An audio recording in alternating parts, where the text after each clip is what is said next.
কোনো ঝামেলা ছাড়াই বাসাতে এরকম নরম নরম ক্ষীরে ভরা পাটিসাপটা পিঠা কি আপনিও তৈরি করতে চান? তাহলে এই ভিডিওটি আপনার জন্যই। আমার এই ভিডিওর ফুল প্রসেসিং যদি আপনিও খেয়াল করেন, তাহলে আমার মতো এরকম সুন্দর নরম নরম পিঠা আপনিও তৈরি করতে পারবেন। চলুন শুরু করা যাক। প্রথমে আমি 1 কাপ চালের গুঁড়া আর হাফ কাপ ময়দা ব্যবহার করেছি। এখানে অবশ্যই ময়দাটা স্কিপ করবেন না, তাহলে পিঠাগুলো অনেকক্ষণ পর্যন্ত নরম থাকবে। তারপর দিয়েছিলাম 2 প্যাকেট গুঁড়া দুধ, দিয়েছিলাম সামান্য পরিমাণ লবণ এবং দিয়েছিলাম 2 চা চামচ চিনি। তারপর খুব ভালো মতো এই উপকরণগুলোকে আমি মিশিয়ে নিব এবং আমাদেরকে অবশ্যই খেয়াল রাখতে হবে যেন কোনো প্রকার কোনো বাবল এখানে তৈরি না হয়। তারপর আমি কুসুম গরম পানি এখানে অল্প অল্প করে অ্যাড করব। অবশ্যই একে একে অ্যাড করতে হবে, পুরোটা একবারে অ্যাড করা যাবে না। দেখতেই পাচ্ছেন আমি প্রথমে একটু নিয়ে খুব ভালো মতো মিশিয়ে নিয়ে আবারও পরে আর একটু ব্যবহার করেছি। এবার আপনারা দেখে নিন যে বেটারটার ঘনত্বটা কেমন হবে। দেখে অবশ্য বুঝতে পারছেন এটা আসলে বলে বোঝানোর মতো তেমন কিছুই না। তারপর আমি কিছুক্ষণের জন্য রেস্টে রেখে দেব। এবার আসি ক্ষীরটা বা পুরটা তৈরি করতে। প্রথমে আমি এখানে 3 কাপ মতো গরুর দুধ ব্যবহার করেছি। তারপর দিয়ে দিলাম 2 প্যাকেট গুঁড়া দুধ। গুঁড়া দুধটা এখানে স্কিপ করবে না, তাহলে স্বাদটা দ্বিগুণ পরিমাণে বেড়ে যাবে। এবার দিয়েছি 2 চা চামচ ময়দা এবং 2 চা চামচ সুজি এবং পরিমাণ মতো লবণ। তারপর এই উপকরণগুলোকে খুব ভালো মতো মিশিয়ে নিতে হবে এবং অবশ্যই খেয়াল রাখতে হবে কোনো প্রকার কোনো দানা যেন এই দুধের মধ্যে না থাকে। বলেছিলাম আপনাদেরকে ইনস্ট্যান্ট ক্ষীর তৈরি করে দেখাবো, এই জন্য এখানে সুজি ব্যবহার করেছি।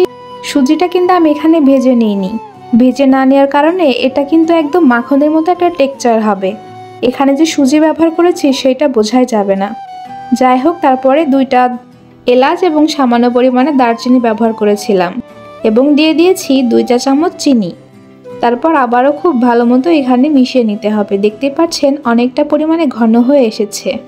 এবার এই পর্যায়ে আমি এখানে নারকেলের কোড়া ব্যবহার করছি।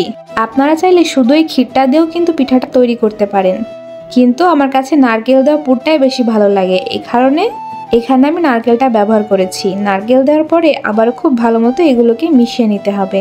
এই কাজটা সময় নিয়ে করতে হবে এবং জালটা কিন্তু আমি একদম মিডিয়াম হিটে রেখেছি, না হলে নিচে লেগে যাওয়ার সম্ভাবনা থেকে যায়।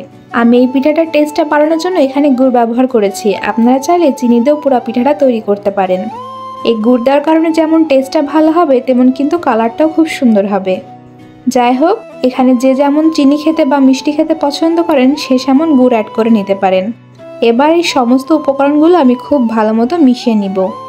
দেখতেই পাচ্ছেন কালারটা কিন্তু অলমোস্ট চেঞ্জ হয়ে এসেছে এবং ঘনত্বটাও কিন্তু অনেকটা বেড়ে গিয়েছে। এ পর্যায়ে আমার পুরটা কিন্তু একদম তৈরি।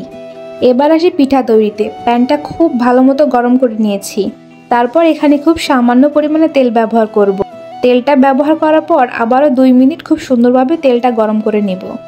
তারপর এরকম একটা টিস্যুর সাহায্যে আমি পুরো প্যানটিতে তেলগুলোকে ছড়িয়ে নেব যেন কোনো প্রকার কোনো তেল না থাকে।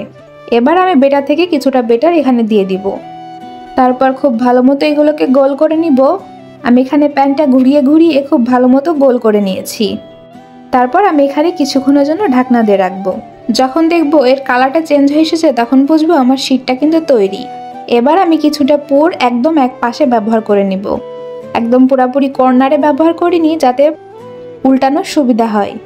যে যেমন পুর খেতে পছন্দ করেন ঠিক তেমনটাই দিয়ে দিবেন।